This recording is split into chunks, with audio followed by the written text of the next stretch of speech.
Esta es la quinta conferencia de la serie El tiempo del fin. El tiempo del fin. Todos ustedes que las 4 conferencias anteriores no han tenido oportunidad de escucharlas, las he compartido en diferentes lados, pero yo les recomiendo a los que les interese profundizar en la escatología o en las profecías, o para ubicarnos en qué tiempo nos encontramos, que puedas tú seguir esta serie de conferencias tituladas El tiempo del fin, y todo este ciclo de conferencias estará basado en el libro de Daniel, principalmente en el capítulo 12, donde les pido a todos que abran su Biblia. Ya saben ustedes que todos los que hayan traído Biblia se van a ir en el rapto. Siempre he dicho, el que no trae Biblia a la iglesia, pues ya es el colmo de los colmos. Daniel capítulo 12.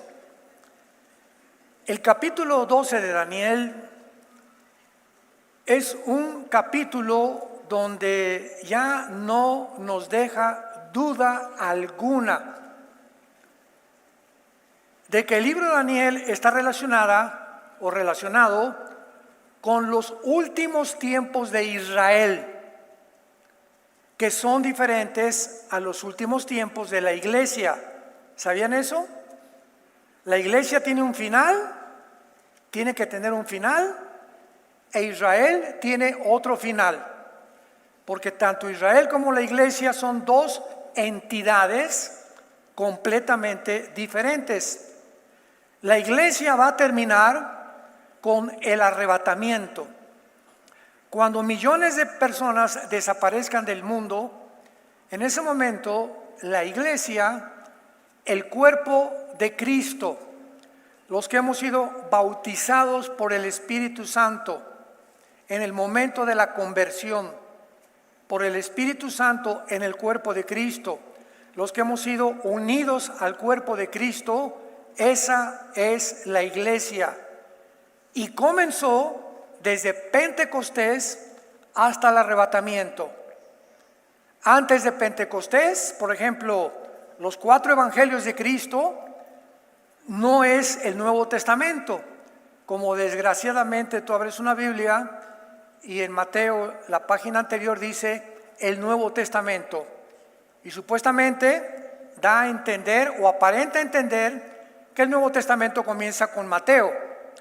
Pero Mateo, Marcos, Lucas y Juan fueron escritos bajo el antiguo pacto. Dice el libro de Hebreos que para que haya herencia tiene que morir la persona, el testador que dejó la herencia, ¿correcto? O sea, si tu abuelo está vivo y tiene una herencia, tú no tienes derecho a esta herencia hasta que él muera. Porque para que sea efectiva la herencia tiene que morir el testador. Entonces Cristo tenía que morir para que comenzara la herencia o el nuevo pacto. Entonces el nuevo pacto comienza con la muerte de Cristo. El momento que Cristo muere e inicia el nuevo pacto. Ahora somos nosotros herederos del nuevo pacto que Cristo selló con su sangre preciosa. Muy bien. Entonces, en el arrebatamiento, la iglesia es sacada del mundo y Dios termina con la iglesia. La iglesia va a terminar en la apostasía, en la completa apostasía. El Espíritu dice claramente que en los últimos tiempos, no está hablando de los últimos tiempos de Israel. Pablo le está diciendo a Timoteo, en los últimos tiempos de la iglesia, vendrán espíritus engañadores, engañando a muchos que apostatarán de la fe. Segunda de Pedro capítulo 2, porque así como hubo falsos maestros y falsos apóstoles, habrá falsos pastores, falsos profetas, que harán mercadería de ustedes, y por haber blasfemado el camino de la verdad, muchos huirán o se perderán del camino. Y en fin, todos los apóstoles profetizaron acerca del fin de la iglesia. Sin embargo, el fin de Israel terminará con la segunda venida de Jesucristo. como lo vamos a comprobar en el capítulo 12, que culmina con este libro maravilloso. Ahora bien, para poder entender claramente que todas las profecías, síganme con mucho cuidado, a los que les gusta la escatología, todas las visiones y todas sin excepción del libro de Daniel son hacia el futuro. Y todas apuntan a los últimos tiempos. ¿De quién? De Israel. Porque todas estas profecías son de Israel. Pero vamos a corroborar esto porque es muy, muy importante para acomodar precepto sobre precepto, línea sobre línea, y los versículos podamos ubicarlos dentro de su contexto. Veamos en primer lugar, los que traen pluma o lápiz, apunten dos términos que en todo el libro de Daniel se encuentran, nada más dos términos.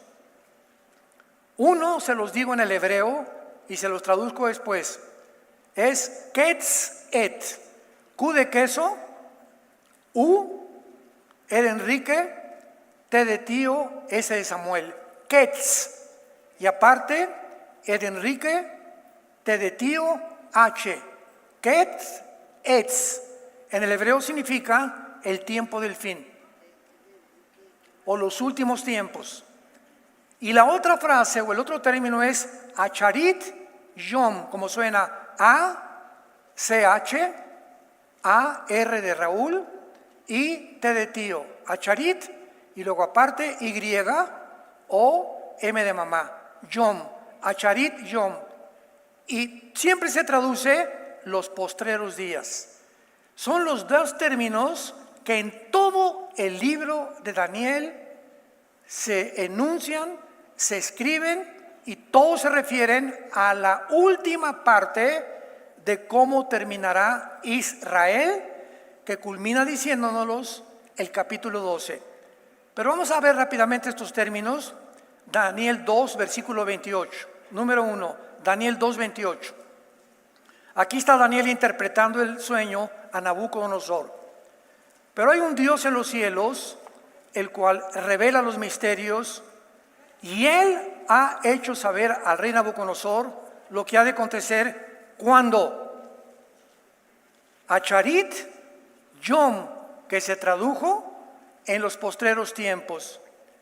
La visión del capítulo 2 de la estatua de Nabucodonosor, la cabeza de oro Babilonia, el pecho y el brazo de plata Medio Persia, el vientre de bronce Grecia, las piernas de la estatua de hierro, el cuarto imperio romano, y los dedos de la estatua, la última confederación que descenderá del antiguo imperio romano, o 10 naciones que descenderán del oriente y del occidente y que formarán el último imperio romano, le dice el ángel a Gabriel. Esta visión de la estatua es para los últimos tiempos.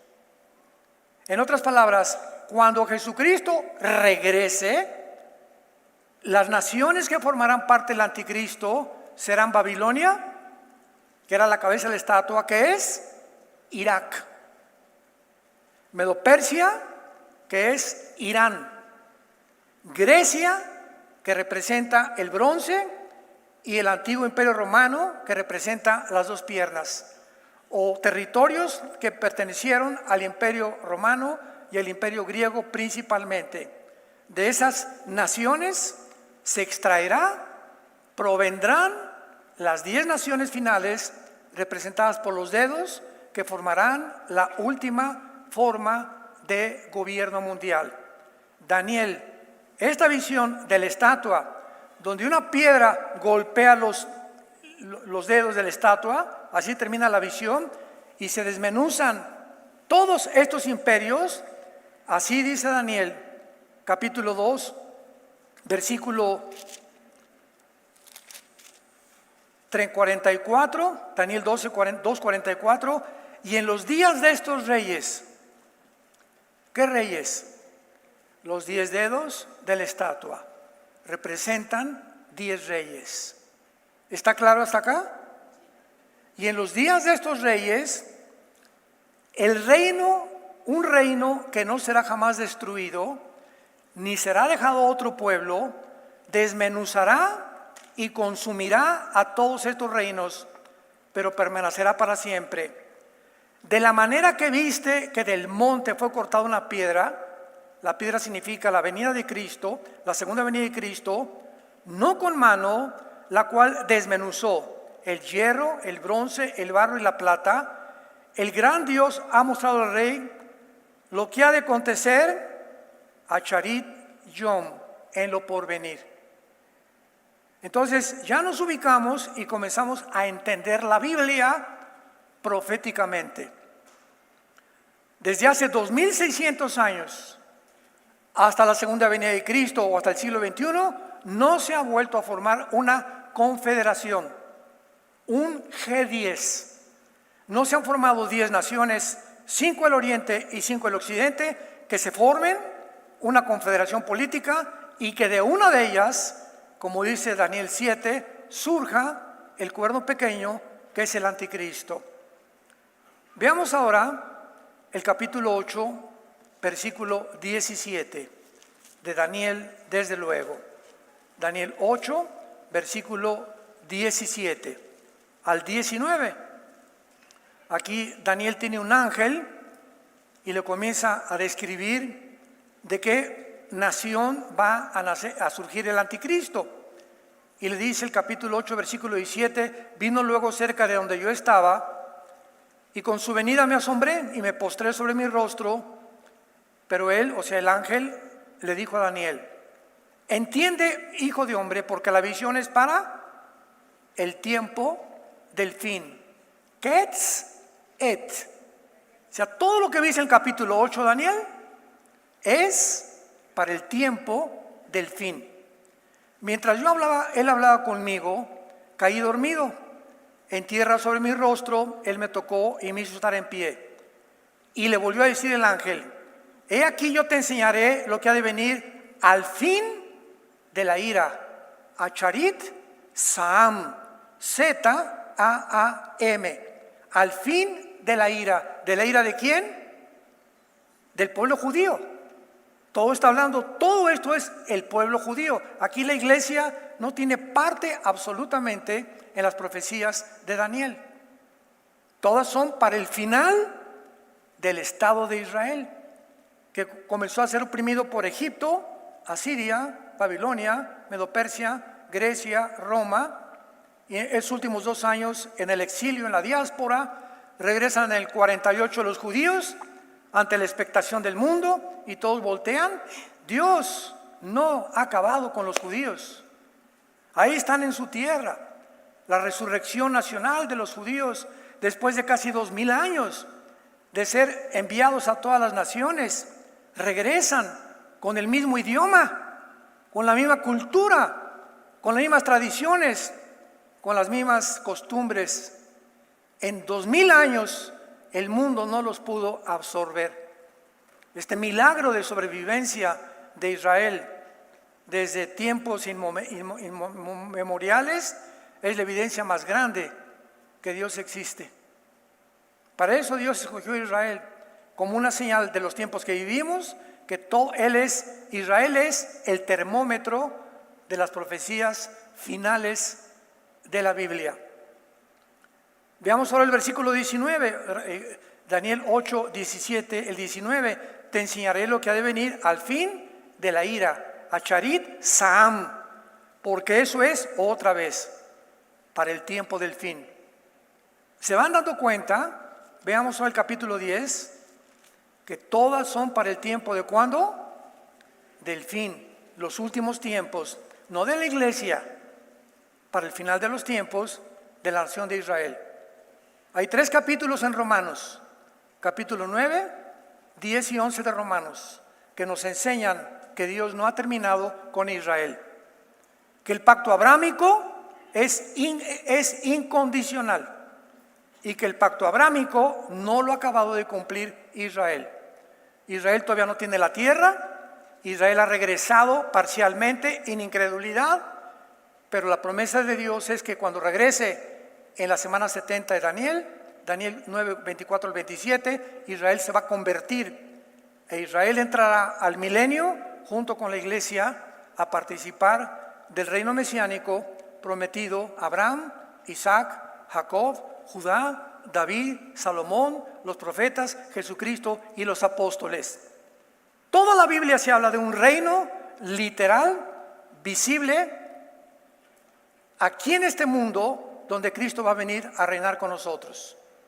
Y esto es muy importante para poder determinar en qué tiempo nos encontramos. Daniel 10, versículo 14. He venido para hacerte saber lo que ha de venir a tu pueblo, a tu pueblo, a tu pueblo. ¿A quién? Al pueblo de Israel. No a la iglesia, al pueblo de Israel. Lo que ha de venir a tu pueblo en los Acharit Yom, en los postreros días. Porque la visión es para estos días. Toda la visión del capítulo 9 y 10 es también para el futuro. Capítulo 11, versículo 36. El rey hará su voluntad. Está hablando del anticristo. Se ensorbecerá, se engrandecerá sobre todo Dios. Contra el Dios de los dioses hablará maravillas y prosperará hasta que sea consumada la ira. ¿De qué ira habla Daniel? Desde Deuteronomio capítulo 4 versículo 10, Moisés dijo: cuando en Acharit Yom, cuando ustedes, Moisés le advirtió al pueblo de Israel, cuando ustedes enfrentan el tiempo de la angustia, ¿cuál es el día del Señor? El tiempo de la angustia, el día de la ira para Israel, los 21 juicios del libro del Apocalipsis. En Apocalipsis del capítulo 4 al capítulo 19 la iglesia desaparece. Dios regresa a Israel una vez que la iglesia sea sacada del mundo. Y Moisés le dijo en Deuteronomio 4 al pueblo de Israel: cuando estén en la angustia, si se vuelven a mí, los voy a perdonar. ¿Cuál es el tiempo de la ira? Los últimos 7 años del final de la historia de Israel. Capítulo 12, versículo 9. Él respondió: anda, Daniel, porque estas palabras están cerradas y selladas hasta ¿cuándo? El tiempo del fin. Et Ketz, hasta los tiempos finales. Esta serie se llama El tiempo del fin. Muy bien. Es importante que nosotros veamos ahora estos versículos con más detenimiento y vayamos a ver en Deuteronomio capítulo 4, versículo 30, lo que acabamos de mencionar. Deuteronomio 4, versículo 30. Esto es antes de que Israel poseyera la tierra de Canaán. Cuando estuvieres en angustia, le dice Moisés a Israel, y te alcanzaren todas estas cosas, si en los Acharit Yom, la misma frase, la misma terminología de todo el libro de Daniel. Si en los últimos días le está hablando Moisés a la nación de Israel, si en los últimos días te volvieras a Jehová tu Dios y oyeras su voz, porque Dios misericordioso Jehová tu Dios es, no te dejará ni te destruirá, ni se olvidará el pacto que le juró a tus padres. Ya Moisés está anticipando que vendría un tiempo de angustia. Un tiempo que Jesucristo dijo en Mateo 24, versículo 21, porque habrá tribulación como nunca jamás la había habido en toda la historia humana. Hitler fue un monstruo, persiguió y mató a 6 millones de judíos. Sin embargo, viene un tiempo peor que el de los nazis, que lo explica todo el capítulo 12 del Apocalipsis. donde viene la persecución y la advertencia de Cristo en Mateo 24:15. Les dice Cristo en Mateo 24:15 a los judíos: cuando vean la abominación desoladora. ¿Qué es la abominación desoladora? Lo dice el capítulo 13 de Apocalipsis. Es una imagen que el falso profeta va a poner dentro del templo judío. Esto jamás ha sucedido.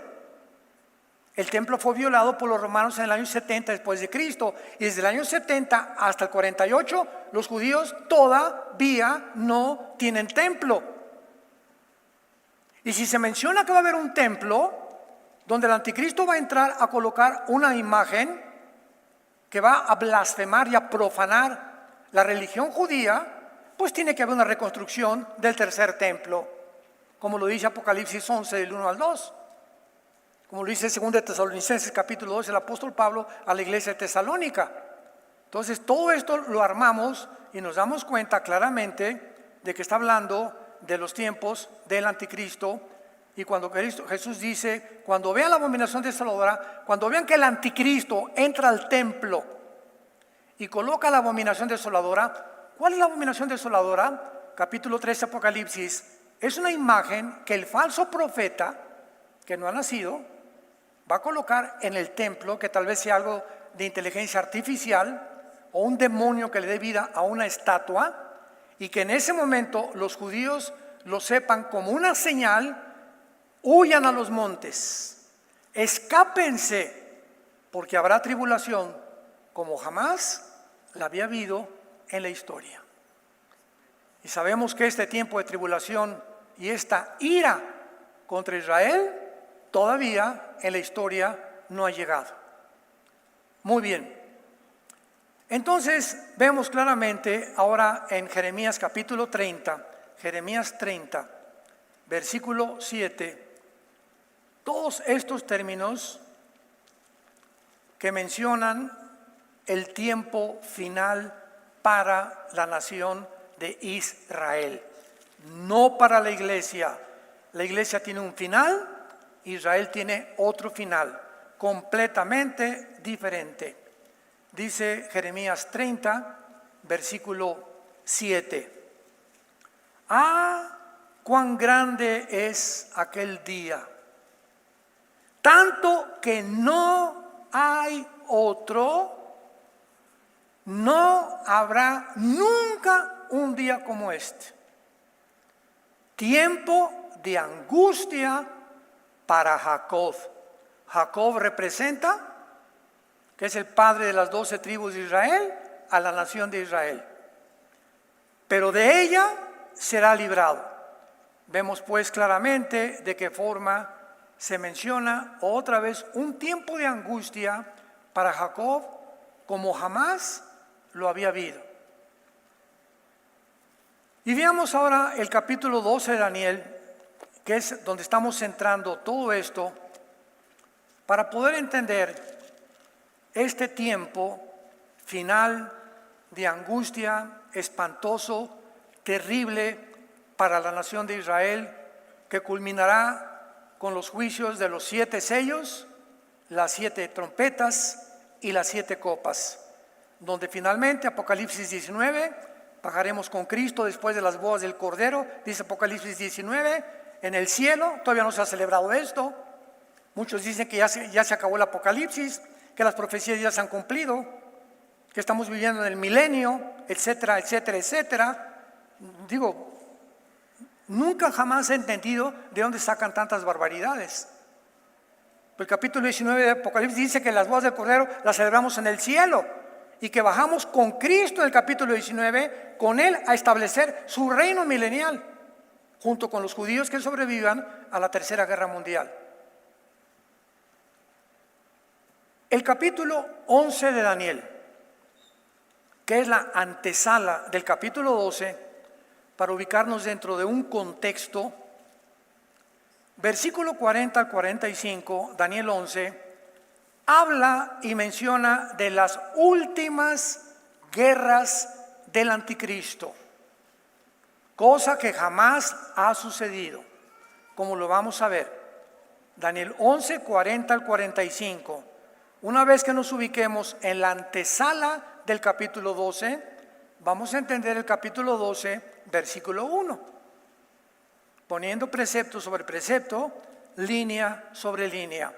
Dice Daniel 11:40, pero al cabo del tiempo, el rey del sur, que es Egipto, ponle ahí Egipto, el rey del sur, contenderá con él, y el rey del norte, que es Siria. Todo el capítulo 11 habla de la guerra entre Siria y Egipto en el tiempo pasado. Y luego ya brinca en el versículo 35, donde el rey hará su voluntad, donde el Espíritu Santo nos muestra que viene una época donde este rey altivo es el anticristo, como lo vamos a ver. El rey del sur, Egipto, va a pelear contra el rey del norte, y el rey del norte, que es el anticristo, que es Siria, se levantará contra él como una tempestad, con carros y gente de a caballo y muchas naves, entrará por las tierras, inundará y pasará. Entrará a la tierra gloriosa. ¿Quién? Está hablando el rey del norte, que es el anticristo, que va a entrar a Jerusalén, a Israel. Es la tierra gloriosa. Muchas provincias caerán, mas estas escaparán de su mano. Edom y Moab, ponla ahí, que son Jordania. Edom y Moab son Jordania. ¿Ven por qué tienen que traer la Biblia? Y la mayoría de los hijos de Moab. Esto en la historia no ha sucedido. Ahorita el rey Hussein de Jordania vive. Jordania tiene un pacto de paz con Israel junto con Egipto desde el siglo pasado. En este siglo XXI se unió Marruecos, Bahrein, Emiratos Árabes para este pacto de paz, y ya hay 5 naciones árabes aproximadamente que tienen paz con Israel. Nada de esto ha sucedido todavía, como lo vamos a ver. Versículo 42. Extenderá su mano contra las tierras de Egipto y no escapará el país de Egipto, que es el país que está en paz ahorita con Israel. Desde los 50 fue el primer país, cuando estaba el presidente Sadat de Egipto. Por eso lo mataron al presidente de Egipto, porque hizo la paz con Israel. Y esto jamás ha sucedido, y hasta ahorita Egipto, hasta ahorita es amigo de Israel. Tiene un pacto de paz con Jordania, con Israel. Fueron las 2 naciones árabes que hicieron el pacto con Israel. Y esto fue escrito hace 2600 años, el libro de Daniel. Esto no ha sucedido. Versículo 43, se apoderará de los tesoros de oro y plata y de todas las cosas preciosas de Egipto, y los de Libia y de Etiopía le seguirán. Pero noticias del oriente y del norte lo atemorizarán, y saldrá con gran ira para destruir y matar a muchos, y plantará las tiendas de su palacio entre los mares y el monte glorioso y santo, mas llegará a su fin y no tendrá quien le ayude. Esto nos habla que el anticristo no va a vivir siempre en Israel. Cuando dice la Biblia que se va a apoderar de tesoros de Egipto, Libia y Etiopía, esto nos muestra que habrá muchas más guerras antes de que venga Jesucristo, iniciadas por el anticristo, porque finalmente él quiere apoderarse de todo el Medio Oriente, donde se encuentran el 65% de las reservas petroleras del mundo entero. Por cierto, ¿sabían que hace una semana Putin cerró la llave del grifo del petróleo a Europa?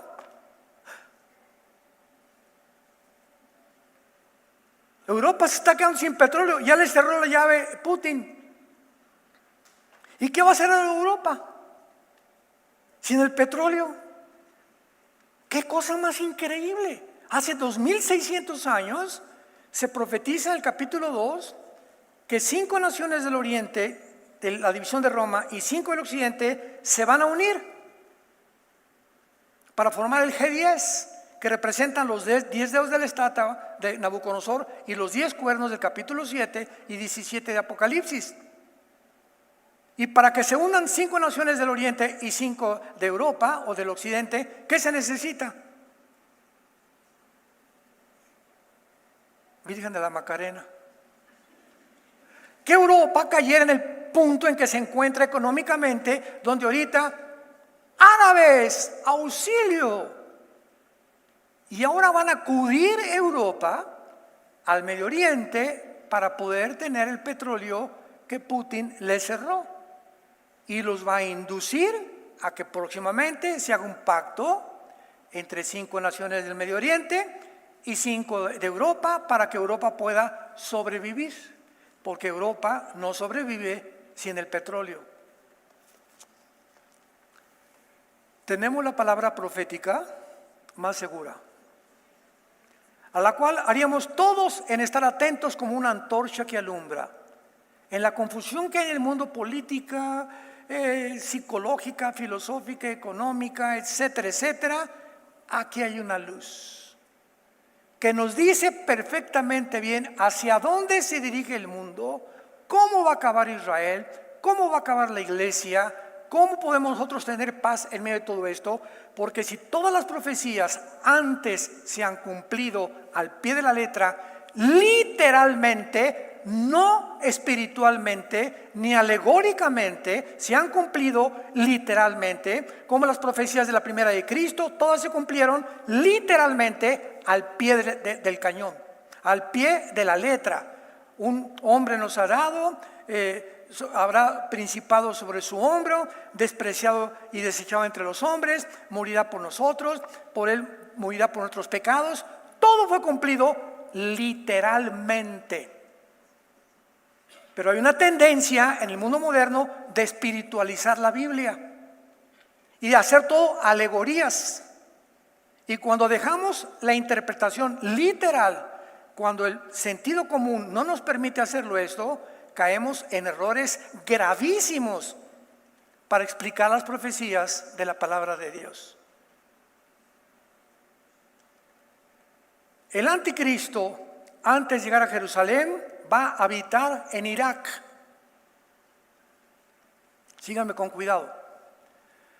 De acuerdo al capítulo 18 de Apocalipsis, se habla de Babilonia religiosa, capítulo 17, ¿se acuerdan? Y a todo esto lo cubrimos, capítulo 18 de Apocalipsis, la Babilonia comercial. Va a haber un centro comercial internacional en los tiempos del anticristo, en los últimos 7 años de la tribulación, en el tiempo de angustia para Jacob, en el día de Jehová, en los días finales, en los postreros días. Todo esto es para los últimos 7 años de Israel, la semana 70 de Daniel, que no se ha cumplido todavía. Va a haber un centro comercial donde el mundo entero, Apocalipsis 18, va a comerciar, y el que no tenga la marca del 666 no podrá comprar ni vender. Una vez alguien me dijo, de los que muchas personas creen que estas profecías ya se cumplieron, que el anticristo fue Nerón, Jesús, María y José y el burrito que los acompaña. Yo le preguntaba a estas personas, oye, ¿y Nerón mandó marcar a la gente? ¿Mandó construir un centro comercial? ¿Alguna vez Nerón viajó a Jerusalén? Ah, pues no. Entonces es importantísimo poder apegarnos a la palabra y poder deducir a través de, juntando Apocalipsis, Malaquías, Zacarías, Joel, Sofonías, en una sola pintura, para que veamos el cuadro perfecto y completo, y no sacar algo de aquí y algo de acá, sin tomar en cuenta las demás partes de la Escritura, de donde nos perdemos completamente el camino. Entonces, el capítulo 12 comienza diciendo en aquel tiempo. ¿A qué tiempo se está refiriendo? Al tiempo del versículo 45, que es el anterior. A los tiempos en que el anticristo entre a Jerusalén. En aquel tiempo, que es la palabra E-T-H, que ya lo vimos, que en el griego se tradujo kairos, que es un tiempo específico. Hay tiempo cronológico y hay tiempo específico. El 7 de junio es mi cumpleaños, para que se acuerden. Y ese día es Kairos, es un tiempo específico. La Navidad es un tiempo Kairos, el 24 de diciembre. El Día de las Madres, el Día de o sea, cuando hay tiempos específicos, pero el calendario de enero a diciembre es un tiempo cronológico, que es muy diferente de un tiempo específico. Dice Gálatas 4, en el cumplimiento de los tiempos nació Jesucristo. ¿Cuándo nació Jesucristo? En un día, hora y segundos en que Dios determinó que naciera. Un tiempo kairos, un tiempo et en el original hebreo. Entonces, cuando dice Daniel 12, en aquel tiempo, o sea, ¿a qué tiempo se refiere? Al tiempo el que acabamos de leer en los últimos 5 versículos, cuando el anticristo llegue a Jerusalén. Vean ustedes cómo coinciden todas las escrituras. En aquel tiempo se levantará Miguel, o sea, en los últimos 3 años y medio de la tribulación, 1260 días, o tiempo y tiempo, si la mitad de un tiempo, o los 3 años y medio que tendrá el anticristo nada más para gobernar, porque el anticristo no tendrá más que 3 años y medio. A la mitad de la tribulación viola el pacto con los judíos y comienza la persecución de cristianos y de judíos. Entonces, en ese tiempo, en los últimos 3 años de la tribulación, cuando el anticristo llegue a Jerusalén, es cuando él entra a Jerusalén a violar el templo, a erradicar la religión judía, que se le oponía en el Medio Oriente, y él comienza a poder imponer su propia religión. Como dice segunda de Tesalonicenses 2, 3 y 4, él se adorará como Dios. Ya no habrá ninguna religión, ningún Dios, más que yo, diré el anticristo. Entonces, en aquel tiempo, en estos últimos 3 años de la tribulación, se va a levantar Miguel. ¿Quién es Miguel? El gran príncipe que está de parte de los hijos de tu pueblo. Miguel es el arcángel de Israel, no de la avenida Cuauhtémoc de los mexicanos, ni de España, ni de Inglaterra. Miguel, el arcángel, está asignado por Dios específicamente para defender a Israel hasta el final de la gran tribulación. Los que se conviertan o el remanente en la tribulación pasarán al milenio, como lo vamos a ver. Entonces, Miguel se va a levantar y vamos a compararlo con el capítulo 12 del libro del Apocalipsis. Cuando estudiamos Daniel, es imposible estudiar Daniel sin el Apocalipsis, porque lo que Daniel comienza, el apóstol Juan lo termina 600 años después con la revelación que Daniel no tuvo, pero que concuerda con las del Apocalipsis, para poder ver claramente que hablaban de lo mismo. Apocalipsis 12, versículo 7. Acordémonos del capítulo 12, 1 de Daniel. En aquel tiempo se levantará Miguel. Apocalipsis 12, 7. Después una gran batalla en el cielo. ¿Quién? Miguel y sus ángeles luchaban contra el dragón. Y luchaban el dragón y sus ángeles. Pero no prevalecieron, ni se halló lugar para ellos en el cielo, y fue lanzado fuera el gran dragón, la serpiente antigua que se llama el diablo y Satanás, el cual engaña al mundo entero. Fue arrojado a la tierra y sus ángeles fueron arrojados con él. No será hasta el tiempo de la gran tribulación que habrá una gran lucha cósmica en el cielo, que dice Daniel, se adelantó a Juan, se levantará Miguel. Vamos a ver más adelante, ahorita que revisamos a Daniel, se levantará Miguel, y Juan dice, vi una gran batalla donde estaba Miguel luchando con... ¿Por qué se va a levantar Miguel? En Daniel 12, porque comienza una batalla cósmica en el cielo. Satanás sabe que le queda poco tiempo y tiene que hacer algo para impedir que regrese Jesucristo. Y Satanás ahorita está vivito y coleando en el mundo.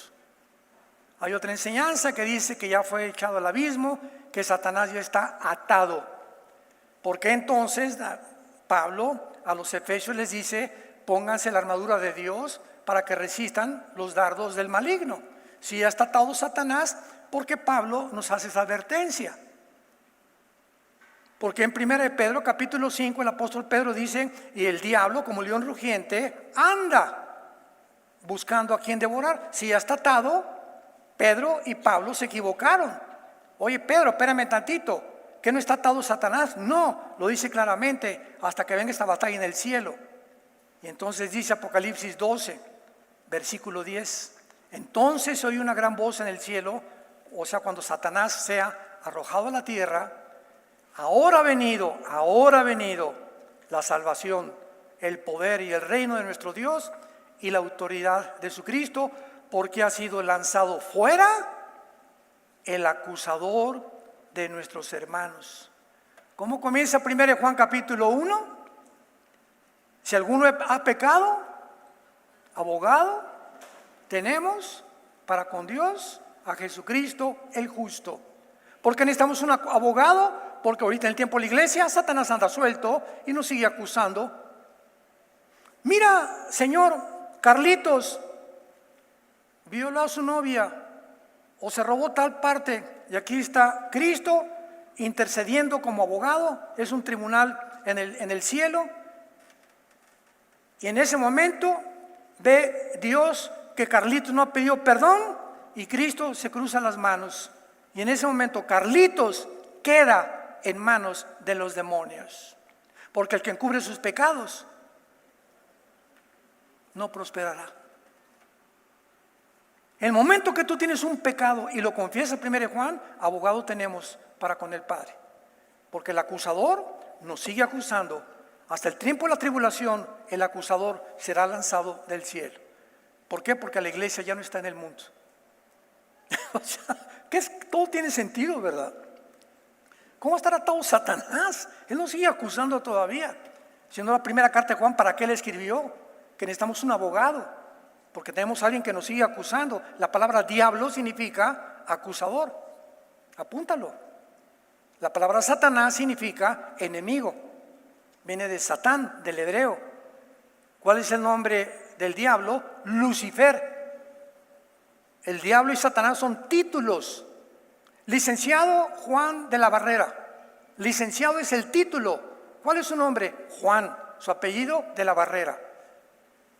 El diablo, Satanás son títulos. ¿Cuál es su nombre? Luzbel, el portador de la luz. Ezequiel capítulo 28.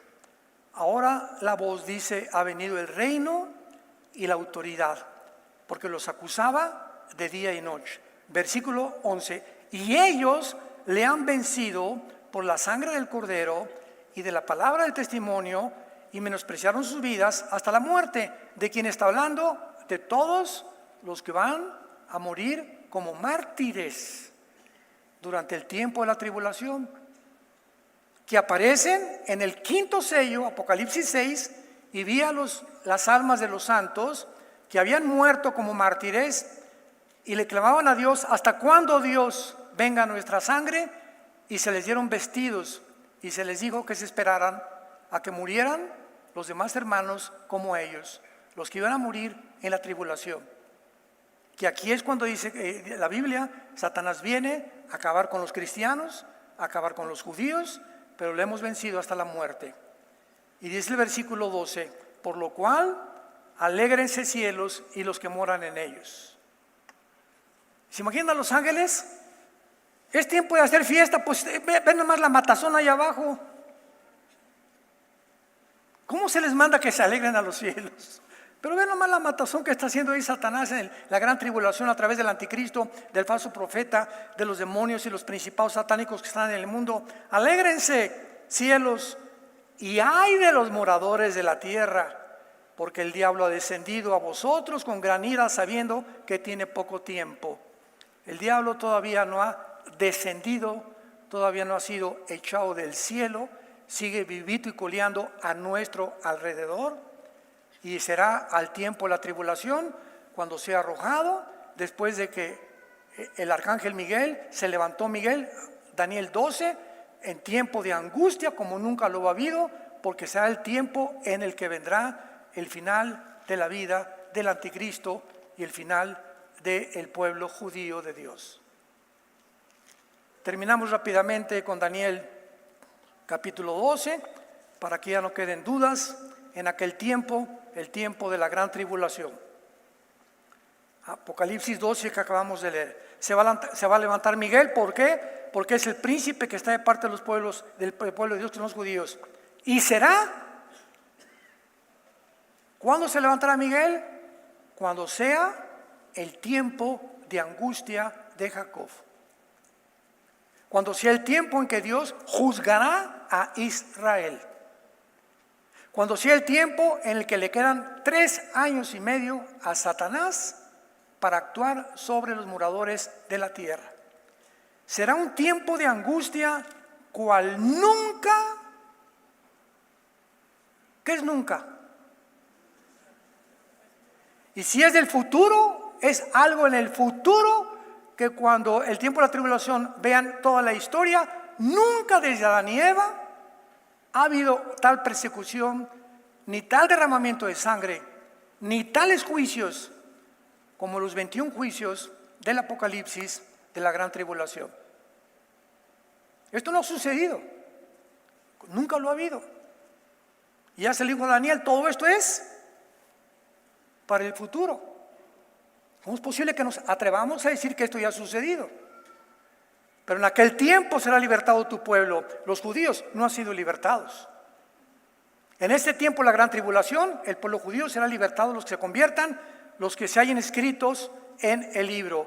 Y muchos en ese tiempo, de los que duermen o los muertos, serán despertados. Unos para vida eterna y otros para vergüenza y confusión perpetua. Versículo 5 al 7, y aquí terminamos.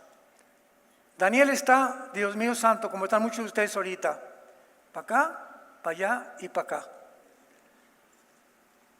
Ping pong, ¿verdad? Apocalipsis, Daniel, Zacarías, y pues más o menos hay un panorama que se nos está presentando delante de nuestros ojos. Muchos entendidos lo están entendiendo ahorita, si no lo vas a entender el año que entra, dentro de 2 años, no te preocupes. Pero ante toda esta confusión de todas estas profecías, como eran para el tiempo del fin, era lógico que Daniel no las entendiera. Y Daniel sigue aferrado a entenderlas y se le revela el punto final con el que termina el libro de Daniel.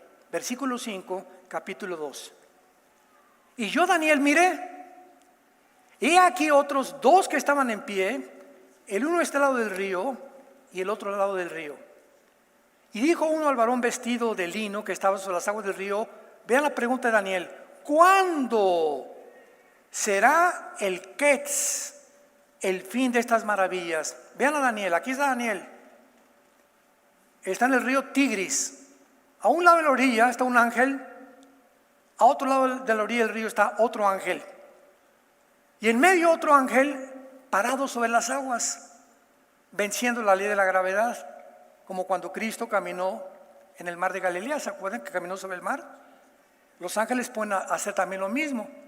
Y el ángel que estaba en medio, dice el versículo 7, y oí al varón vestido de lino, que estaba sobre las aguas del río, o sea, en medio del río, el cual que hizo, alzó su mano derecha y alzó su mano izquierda al cielo y juró por el que vive de los siglos. Paréntesis, en el Antiguo Testamento, cuando alguien hacía un juramento, levantaba solamente la mano derecha. Como en los juzgados de Estados Unidos, ¿jura usted decir la verdad más que la verdad? Lo juro. Ponga su mano sobre la Biblia, ¿verdad? Así juzgan en los tribunales estadounidenses y muchos de Israel. Pero cuando un ángel levanta las 2 manos para este juramento, es la única vez en todo el Antiguo Testamento que un ángel hace este juramento y dice así: y juró por el que vive por los siglos de los siglos, que será por tiempo, tiempos y la mitad de un tiempo, contestando la pregunta de Daniel. Y cuando se acabe,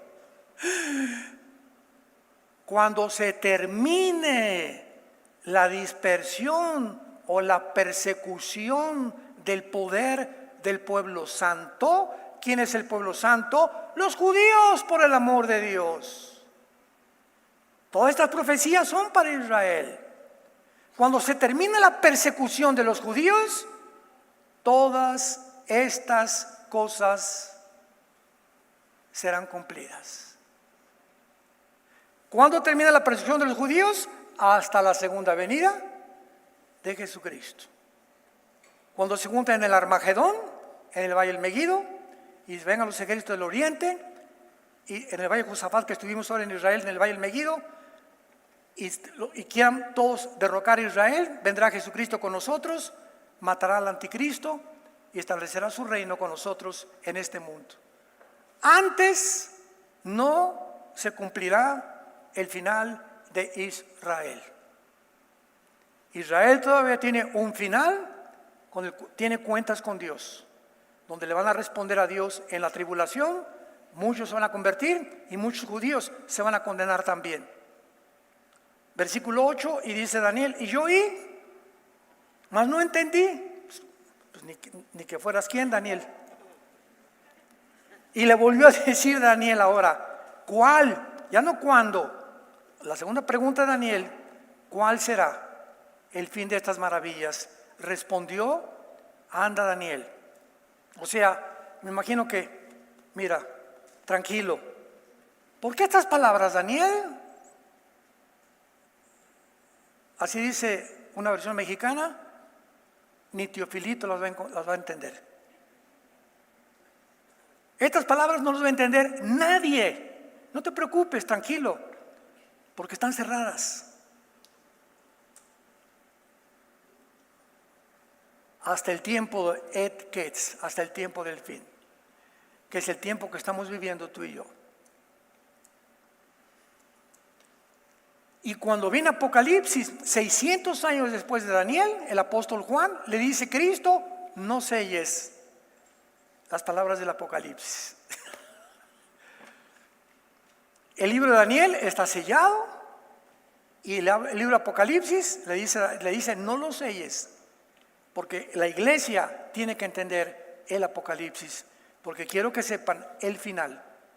Y antes de que estas cosas suceden, recuerden que vengo por ustedes. Y finalmente el último consejo que le dice el ángel, versículo 10: muchos serán limpios, emblanquecidos y purificados. Los impíos, tal como lo vemos ahorita, procederán impíamente, pero los entendidos comprenderán. Y desde el tiempo en que se ha quitado el continuo sacrificio hasta la abominación desoladora, habrá 1290 días, o sea, 3 años y medio y un mes. Todo esto no ha sucedido. Hasta que el anticristo, vean ustedes, que entra al templo y viola el templo, habrá 3 años y medio. Y será el fin para la abominación desoladora y el anticristo. Dios y Padre de Jesucristo nuestro Señor, te bendecimos en esta tarde. Te damos gracias por tu preciosa palabra, que es lámpara a nuestros pies, lumbrera a nuestro camino. No hay nada torcido ni perverso en ella. Todo es recta a los que entienden, razonables a los que han alcanzado la sabiduría. Señor Dios y Padre de Jesucristo nuestro Señor, te pedimos que pertenezcamos a la generación de los entendidos. Queremos entender que separados de ti nada podemos hacer, que vivimos en una generación perversa y maligna, donde el degeneramiento, la depravación moral está alcanzando niveles jamás vistos en los casi 6,000 años de la historia del ser humano en este planeta. Hemos llegado a un punto en el mundo de confusión moral, económica, religiosa, filosófica, política, jamás vista, y donde las cosas, tu palabra dice, no van a mejorar.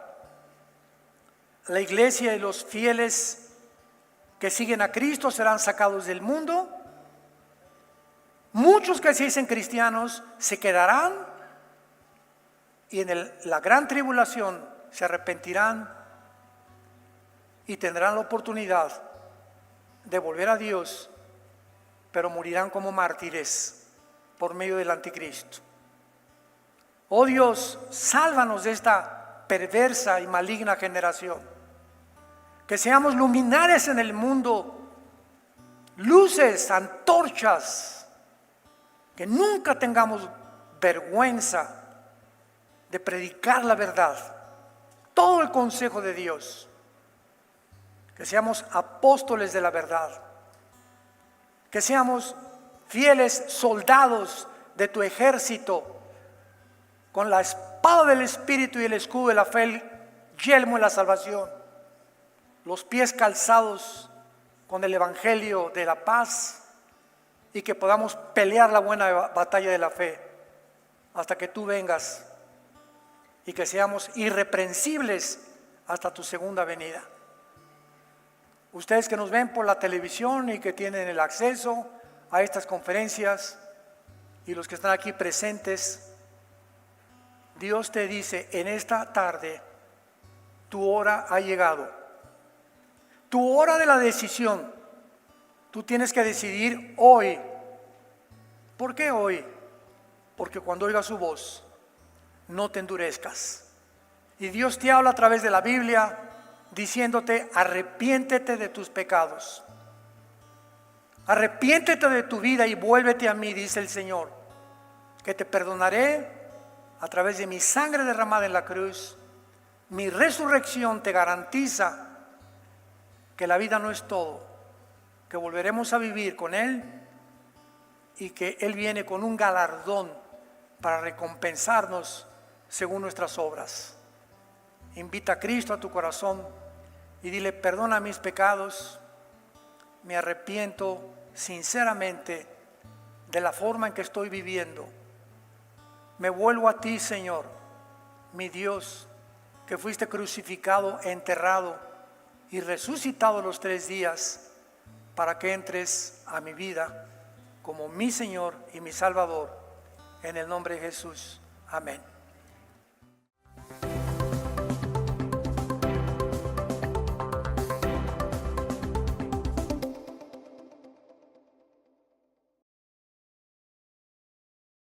El rapto no debe confundirse con la segunda venida de Jesucristo, ¿verdad? Porque estos dos son los más grandes, importantes eventos relacionados con el regreso de Cristo en los últimos días. Y son 2 eventos completamente separados, diferentes participantes, tiempos y locaciones. Entonces, cuando alguien, ¿verdad?, dice, es que han llegado hasta atreverse a decir que es un rapto secreto. Otra persona que oí por ahí decía en unos comentarios, es que yo desde que soy niño he oído que se predica que Cristo viene, y toda la historia que Cristo viene, y es algo que llegamos al siglo XXI y Cristo no ha venido. O sea, llega el momento en que muchos se decepcionan, en que muchos se cansan porque no tienen el cuadro completo, y este es el problema, darnos por vencidos.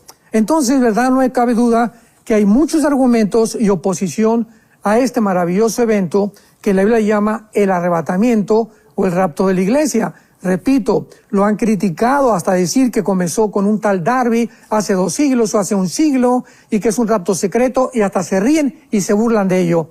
No hay que asustarnos.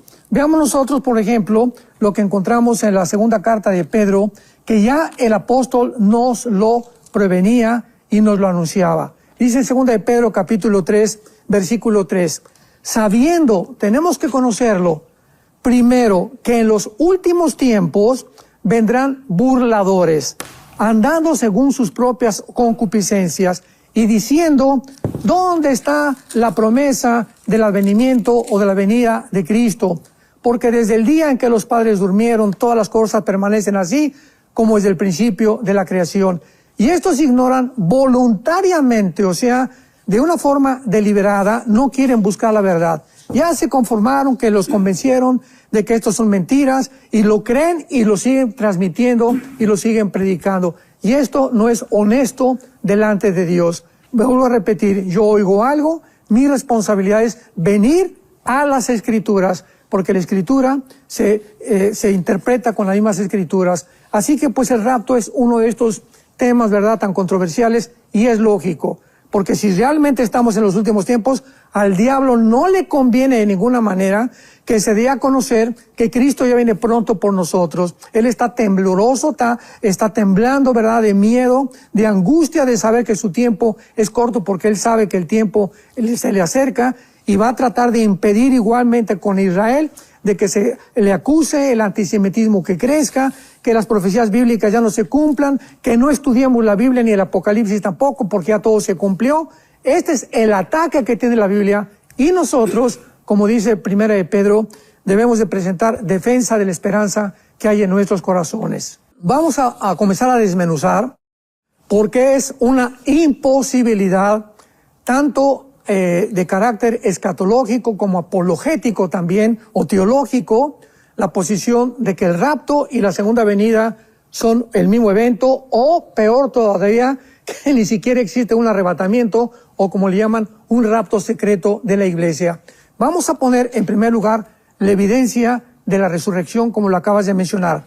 En la primera carta a los Tesalonicenses, capítulo 4, versículo 14 en adelante, encontramos esta doctrina acerca del arrebatamiento de la iglesia.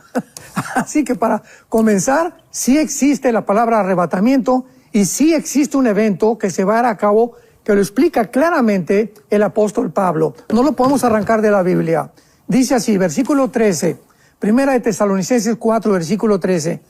Tampoco queremos, hermanos, que ignoren acerca de los que duermen, o sea, de los que han muerto, para que no se entristezcan como los otros que no tienen esperanza.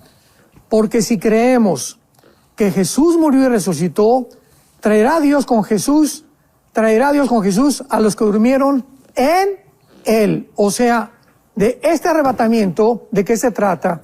De la resurrección de los muertos en Cristo. ¿Quiénes son los que han muerto en Cristo? Desde Pentecostés hasta el día del arrebatamiento. En Cristo es cuando, 1 Corintios 12, 13, todos fuimos bautizados por el mismo Espíritu, a un mismo cuerpo, que es Jesucristo. De cualquier denominación que tú puedas pertenecer, todos los cristianos pertenecemos a un cuerpo. El cuerpo es de Jesucristo, Él es la cabeza. Entonces, todos los que estamos desde Pentecostés, unidos, amalgamados, bautizados con el Espíritu Santo en el cuerpo de Cristo, somos los que formamos parte de este evento que se llama el rapto o el arrebatamiento de la iglesia. Entonces, esto es importante porque vamos a ver que hay un orden en la resurrección. Ahorita regresamos, vayamos a 1 Corintios capítulo 15 y veamos este orden delineado claramente por el apóstol Pablo otra vez. 1 Corintios capítulo 15, versículo 22 en adelante. Porque así como en Adán todos mueren, también en Cristo todos vamos a vivir, todos vamos a ser resucitados, todos vamos a ser vivificados. Pero cada uno en su debido orden, o sea, hay un orden para las resurrecciones. Primero Cristo y las primicias. Cristo fue el primer hombre resucitado que pudo regresar con un cuerpo glorificado para no morir jamás. Antes de Cristo, los que murieron siguieron viviendo, como Lázaro, como la muchacha joven que resucitó Pablo en el libro de los Hechos, volvieron a vivir, pero Cristo muere y ya no va a volver jamás a vivir. Es el primero. Después, las primicias. Dice la Biblia que después de Cristo muchos de los que estaban en la tumba resucitaron y se aparecieron a muchas personas. Y luego dice, los que son, ¿de quién? Los que son de Cristo. O sea, la próxima resurrección es la de nosotros, la de los cristianos, los que somos de Cristo, los que pertenecemos al cuerpo de Cristo, vamos a resucitar. Si no vemos este orden, pues no podemos entender, ¿verdad?, que después de nosotros va a haber otras resurrecciones, porque en la Biblia, en Juan capítulo 5, dijo Jesucristo, porque muchos resucitarán para salvación y otros para vida eterna. Entonces aquí parecería que las dos resurrecciones son iguales. Ya las cartas nos las explican claramente de los apóstoles, que no es así. La primera resurrección es la de los cristianos, la de los testigos, de la segunda venida de Cristo y los que resucitan al final del milenio. Todas las resurrecciones, escuchemos, todas las resurrecciones que pertenecen a los santos de Dios están clasificados dentro de la primera resurrección. La segunda resurrección, que es la resurrección para muerte, es la de los incrédulos en el juicio del gran trono blanco, Apocalipsis 20, del 11 al 15. Entonces, tengamos en orden en nuestra cabeza que si la primera resurrección es la de los cristianos en el arrebatamiento, no puede ser igual a la segunda venida, porque en la segunda venida, ¿verdad?, van a resucitar los muertos del Antiguo Testamento, como lo dice, más adelante lo vamos a ver, el libro de Daniel. Entonces, es importante que podamos establecer estas bases, porque entonces la resurrección de nosotros es primero. Luego continúa leyendo Pablo en el versículo 15, regresamos a primera de Tesalonicenses capítulo 4, versículo 15. Por lo cual, decimos esto en palabra del Señor, que nosotros que vivimos, que habremos quedado hasta la venida del Señor, no precederemos a los que durmieron. O sea, va a haber una generación que vamos a estar vivos y no vamos a resucitar antes que los que murieron. Vamos a ver que los que murieron en Cristo resucitan primero que nosotros en Cristo desde Pentecostés a nuestros días. Porque el Señor mismo, con voz de mando, con voz de arcángel y con trompeta de Dios, descenderá del cielo y los muertos, otra vez, en Cristo, resucitarán primero. ¿Quiénes? Los muertos en Cristo. Luego nosotros, los que vivimos, los que hayamos quedado, seremos arrebatados. En la segunda venida no hay arrebatamiento. La palabra arrebatamiento, arpazo, en el griego, viene del latín raptarus. Por eso significa el rapto o el arrebatamiento. Entonces, seremos arrebatados juntamente con ellos en las nubes. En las nubes, Cristo en el arrebatamiento no baja a la tierra, ni en la segunda venida baja a la tierra con nosotros y se queda en la tierra. Ya no subimos al cielo hasta el milenio o hasta el estado eterno. Pero en la segunda venida viene y pone los pies, como lo vamos a ver más adelante, y no en el arrebatamiento. Esto es muy importante para que comencemos a comparar claramente que la primera evidencia que el rapto no es la segunda venida, es el orden de la resurrección. En la primera carta a los Corintios, capítulo 15, 1 Corintios capítulo 15, escuchemos con cuidado. Versículo 51, dice el apóstol Pablo, he aquí, les digo, un misterio. Vamos por orden. Los misterios del Antiguo Testamento, el misterio del arrebatamiento, acordémonos que el rapto es un misterio, es muy importante, el misterio de la iglesia, Efesios 3, el misterio del cuerpo de Cristo, todos los misterios del Nuevo Testamento son verdades no reveladas en el Antiguo Testamento. En el Antiguo Testamento no fueron reveladas, el Espíritu Santo no dio la revelación, fue parcial en el Antiguo Testamento y la completó en el Nuevo Testamento. Esto le ha agradado a Dios, revelarnos gradualmente sus verdades. Nunca le dio toda la verdad a Jeremías, ni toda la verdad a Isaías, ni a Daniel, ni tampoco a Pablo, ni tampoco a Pedro. Por ejemplo, en el Nuevo Testamento, a Pablo fue al único apóstol al único apóstol, no a Pedro, no a Santiago, no a Judas, no a ninguno, ni a Juan, a ningún otro apóstol, Cristo le reveló el rapto de la iglesia. Se lo reveló nada más a Pablo como un misterio, o sea, como una verdad que no se encontraba en el Antiguo Testamento. La segunda venida de Jesucristo, por el amor de Dios, en el Antiguo Testamento hay más de 25, 35 citas de la segunda venida de Jesucristo. La segunda venida de Jesucristo nunca fue un misterio. Que el Mesías iba a regresar no fue misterio. El rapto sí es un misterio que no estaba en el Antiguo Testamento, por lo que es lógica la deducción y la conclusión. No puede ser el rapto igual a la segunda venida, porque el rapto es un misterio que no fue revelado hasta el Nuevo Testamento. ¿Cuál es este misterio que nos dice Pablo que nos quiere contar? Que no todos vamos a dormir, pero que todos vamos a ser transformados. ¿Cuál es este misterio que no había sido revelado? Que habrá una generación, los que estamos vivos, cuando venga Cristo en el arrebatamiento, que no vamos a morir.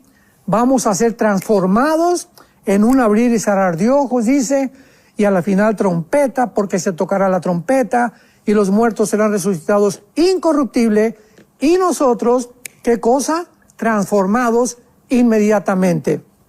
Este arrebatamiento no es en secreto, no es un secreto, es algo que ya está revelado. Cuando hablamos de que es un secreto, estamos inclusive usando un lenguaje antibíblico, porque la palabra misterio, esto es muy interesante, que se traduce musterión en el griego, en el Antiguo Testamento es ras, y nunca se traduce en el Antiguo Testamento como misterio, sino como secreto. Por ejemplo, en Daniel capítulo 2, cuando está revelando el secreto de la visión del rey Nabucodonosor. Entonces la palabra misterio, musterión en el griego, es la palabra en el Antiguo Testamento se tradujo secreto. Entonces cuando decimos, el rapto es un secreto, burlándose de esto, estamos usando un lenguaje antibíblico porque estamos contradiciendo la Biblia. El rapto ya no es un secreto, ni el rapto tampoco es un misterio, para que nos vayamos entendiendo poco a poco.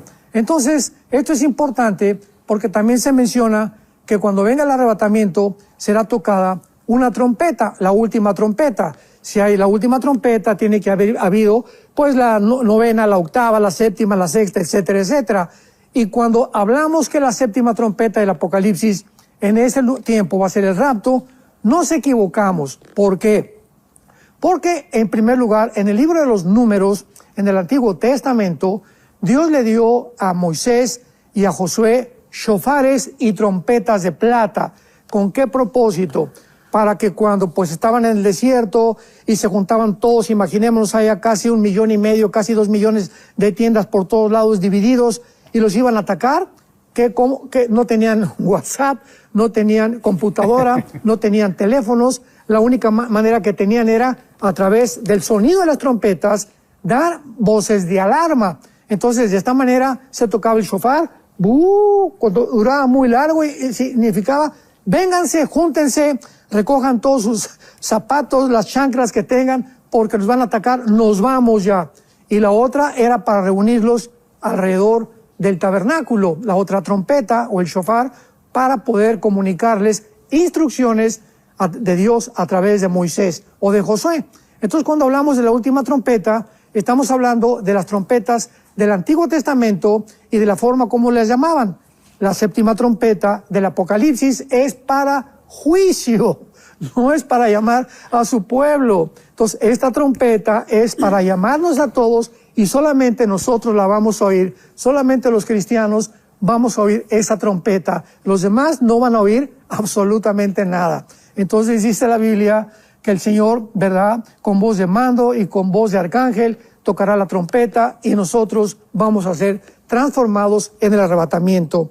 Ahora, muy bien, los participantes, ¿verdad?, menciona el apóstol Juan, vayamos al libro del Apocalipsis, quiénes van a participar en el rapto y quiénes van a participar en la segunda venida de Jesucristo. Todo esto nos está ayudando a separar, ¿verdad?, aquí la A, aquí la B, este es el aceite y este es el arroz. No mezclemos todavía los eventos porque entonces descomponemos completamente el plan de la redención de Dios.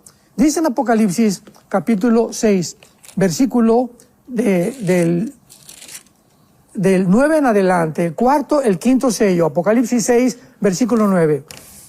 Cuando abrió el quinto sello, vi bajo el altar las almas de los que habían sido muertos por causa de la palabra de Dios y por el testimonio que tenían. Juan vio en el cielo, debajo del altar, a todos los muertos mártires, todos los que murieron por causa de su testimonio, que hasta el final nunca negaron la verdad de Cristo, y todos aquellos que fueron sacrificados por decir la verdad o por causa de Jesucristo.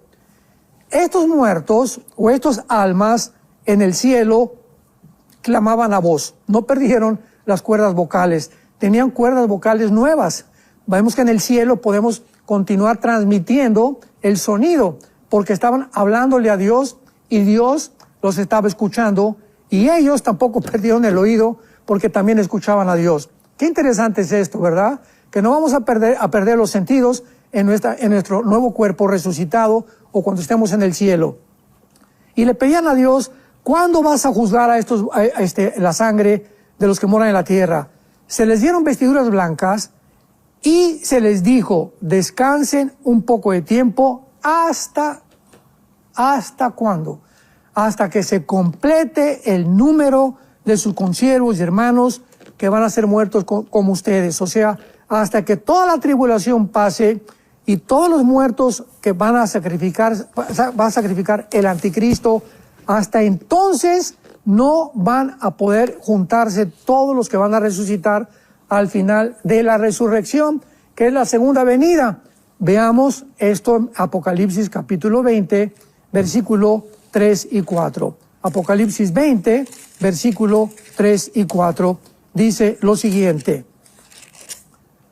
Y lo arrojó al abismo, está hablando de Satanás, y lo encerró y puso su sello sobre él, para que no engañara más a las naciones, hasta que fueran cumplidos 1000 años, y después debe ser desatado por un poco de tiempo.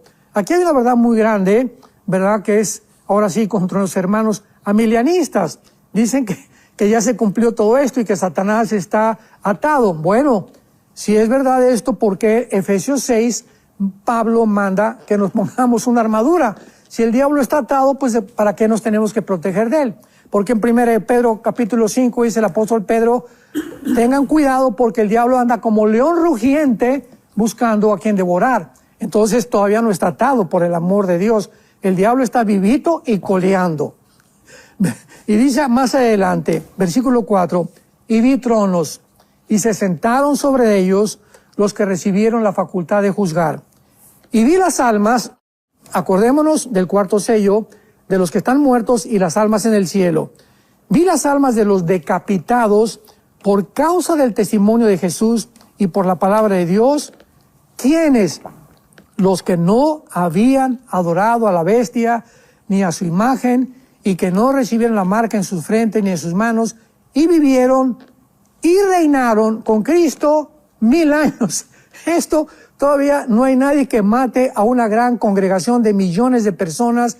Estos son los muertos por el anticristo. El anticristo es un personaje futuro, el anticristo es un personaje real, literal, que va a ser visible. Hasta ahorita ningún gobernante ha puesto una marca a nadie para que compren o que vendan, y si no van a ser muertos.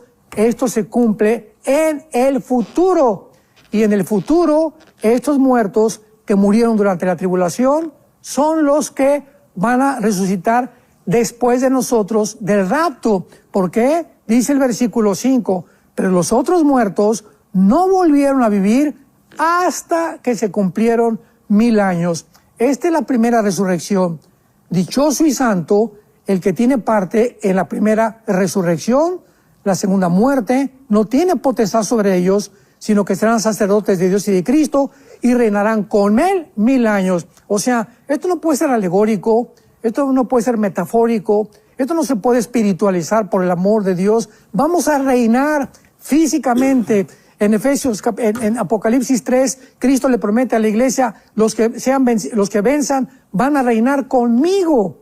Entonces, tendríamos que espiritualizar toda la Biblia, por el amor de Dios. Este es el problema cuando queremos alegorizar o espiritualizar o metaforizar cosas que no están escritas en la palabra de Dios. Entonces, ¿quiénes somos los participantes del rapto?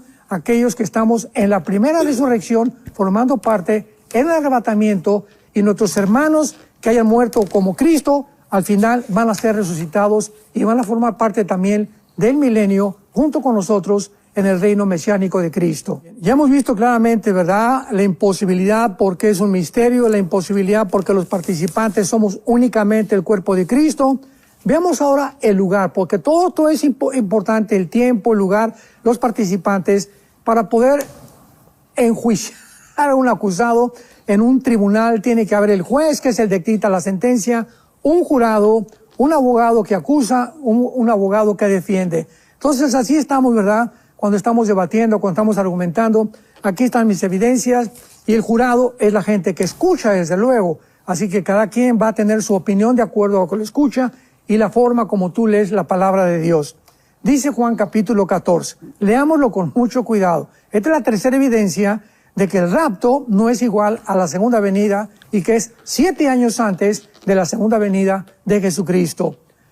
No se turbe vuestro corazón, es Cristo en la antesala de su crucifixión. Son las últimas palabras que Cristo comienza a dirigirle a los discípulos, porque Él percibe que están nerviosos, angustiados, estresados, todavía no entienden lo que está pasando. No se turbe vuestro corazón, creen en Dios, crean también en mí. En la casa de mi Padre muchas moradas hay. Si no fuera así, yo le hubiera dicho, voy pues, o sea, cuando se fue Jesucristo, en la primera venida, voy a preparar lugar para ustedes. ¿A qué se fue Cristo al cielo? A prepararnos un lugar. Y si me fuere y os preparé el lugar, vendré otra vez y os tomaré a mí mismo, para que donde yo estoy, ustedes también estén. En la segunda venida, Cristo viene con nosotros y ya no nos lleva al cielo. Se queda con nosotros a establecer su reino mesiánico. En el rapto, viene por nosotros, nos toma con Él y nos lleva ¿a dónde? Al cielo. Entonces, la iglesia va a estar en el cielo, la segunda venida de Cristo. Los cristianos estamos en la tierra. Cuando viene la segunda venida, ya no nos lleva con Él otra vez al cielo. Nos quedamos 1000 años con Él a establecer su reino. Nosotros venimos en la segunda venida con Él a establecer su reino. Y veamos esta verdad en el libro de Zacarías, en el Antiguo Testamento, capítulo 14. Veamos cómo en la segunda venida no viene por nosotros, viene con nosotros para quedarnos en la tierra. En el rapto nos viene para llevarnos con Él al cielo. A ese lugar es donde la iglesia va a estar mientras la tribulación pase en el mundo. Dice Zacarías 14, hablando de la segunda venida de Jesucristo. Versículo 4. Se afirmarán sus pies en aquel día, la segunda venida de Jesucristo, no el rapto, la segunda venida de Jesucristo.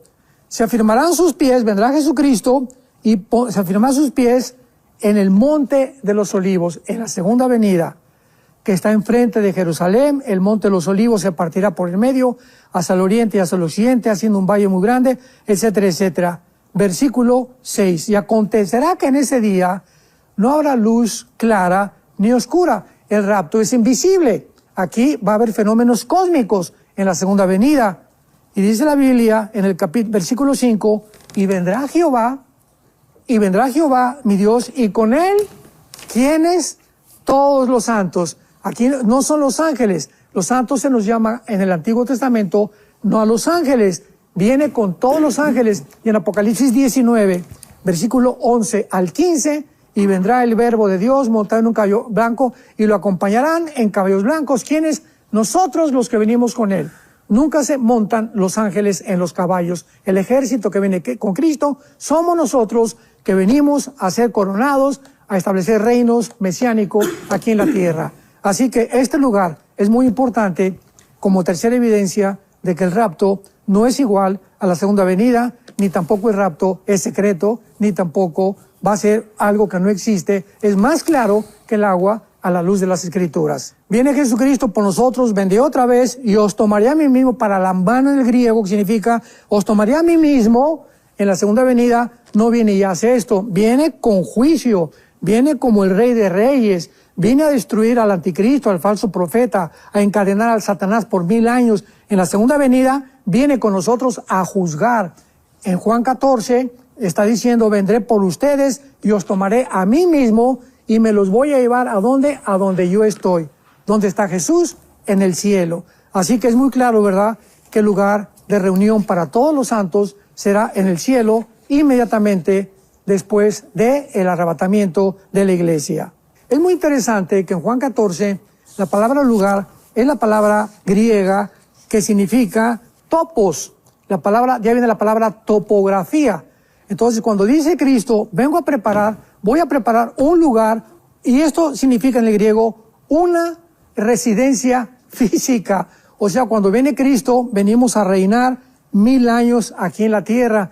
Cuando viene Cristo en el arrebatamiento, nos lleva a un lugar físico, espiritualmente desde luego, pero para que podamos entender las cosas espirituales, un lugar establecido en la casa de su Padre, donde tiene muchas habitaciones y tiene un lugar para nosotros. En la segunda venida no viene a preparar un lugar para nosotros. En la segunda venida ya venimos a reinar en todo el planeta Tierra, no en el cielo. En la casa de su Padre vamos en el arrebatamiento. En la segunda venida bajamos a establecer un reino y a vivir aquí en el planeta Tierra, visiblemente, terrenalmente, corporalmente, con cuerpos resucitados, juntamente con Jesucristo.